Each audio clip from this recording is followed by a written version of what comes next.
Bonjour à tous. La discussion sur les patois m'amène à discuter avec vous d'un autre pan de la question. J'aimerais qu'on se penche un peu sur les concepts d'illettrisme et d'analphabétisme. Alors, on dit d'une personne qu'elle est illettrée lorsqu'elle ne sait ni lire ni écrire. Ça, c'est la définition basique. Mais il y a une autre définition qu'on lui donne, à savoir quelqu'un qui manque de culture. Maintenant, en ce qui concerne l'analphabétisme s'apparente un peu à l'illettrisme, mais j'aimerais qu'on fasse une précision. Par exemple, le mot analphabète vient du latin analphabetos, ce qui signifie qu'il ne connaît ni alpha ni bêta, qui sont les premières langues, les premières lettres, autant pour moi, de l'alphabet grec. Analphabétisme est aussi utilisé par exagération pour parler de quelqu'un qui fait preuve d'une inculture notoire. Bien que ces termes s'apparentent, il y a une certaine nuance. La nuance est la suivante. On parle plus d'illettrisme lorsque la personne est allée à l'école mais ne sait toujours ni lire ni écrire. Et d'analphabétisme lorsque la personne n'a pas du tout été scolarisée. Cela étant dit, j'aimerais qu'on revienne sur l'étymologie du mot analphabète. Tel que je venais de le mentionner, analphabète vient du mot grec analphabetos, qui signifie qui ne connaît ni alpha ni bêta, qui sont les premières lettres de l'alphabet grec. Ça veut dire que lorsqu'on parle d'analphabète, on fait référence à une langue spécifique. Or, dans notre contexte africain et camerounais, vu que c'est un des contextes que je maîtrise le mieux, généralement on dit d'une personne qu'elle est analphabète lorsqu'elle ne sait pas s'exprimer en français ou en anglais. Ce qui pour moi est comme une sorte d'aberration. Certes, je ne l'ai pas constaté aujourd'hui, c'est au fil des années, au fil des recherches que j'effectue, que je me rends compte qu'on a tort de qualifier ces personnes d'analphabètes.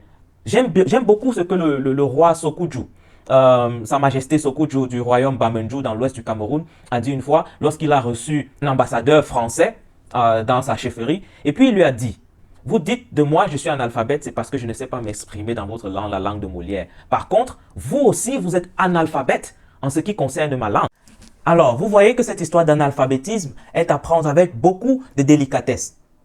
Attention, je ne suis pas en train de dire qu'il ne faut pas aller à l'école conventionnelle telle qu'on la connaît aujourd'hui, aller apprendre le français ou l'anglais. Non, la preuve, je ne serai pas devant vous aujourd'hui parce que moi aussi, je suis moulé dans ce moule-là. Cependant, j'aimerais qu'on remette la balle au centre et définir les concepts de nouveau et les mettre également dans des contextes précis. Parce qu'une autre définition qu'on veut attribuer à l'analphabétisme, c'est une sorte d'insulte. Quelqu'un qui manque de culture, plus précisément, qui manque de culture littéraire. Alors ici, ils veulent nous faire croire que le fait de ne pas connaître Victor Hugo ou Molière fait automatiquement de nos anciens parents des personnes qui manquent de culture. Non, parce que dans nos langues également, on a des fables, on a des normes, de grands textes littéraires qui sont passés de génération en génération. Le seul péché serait le fait que beaucoup, ou du moins certaines, pas toutes, certaines de nos langues sont basées sur l'oralité et non l'écriture. Ça, ce serait le seul péché que nos langues ont. Mais cela ne fait pas de nos parents ou nos grands-parents des personnes qui manquent de culture. Je vous prends un autre exemple. On remarque aussi une différence entre ceux qui ont appris leur langue maternelle en ville et ceux qui l'ont apprise dans les villages. On va constater que ceux qui ont appris dans les villages auront un langage plus soutenu. Pourquoi? Parce qu'ils ont justement appris à la bonne école. Ils ne se sont peut-être pas assis dans une salle de classe pour apprendre, mais ils ont appris d'une autre manière parce que nous aussi, nous avons nos propres moyens d'apprentissage. Un autre exemple serait les griots de l'Afrique de l'Ouest qui sont en mesure de retracer des textes anciens avec une maîtrise parfaite de l'art oratoire, avec une certaine dextérité dans leur langue maternelle. Donc, est-ce qu'on va aussi les considérer comme des analphabètes? Je ne pense pas.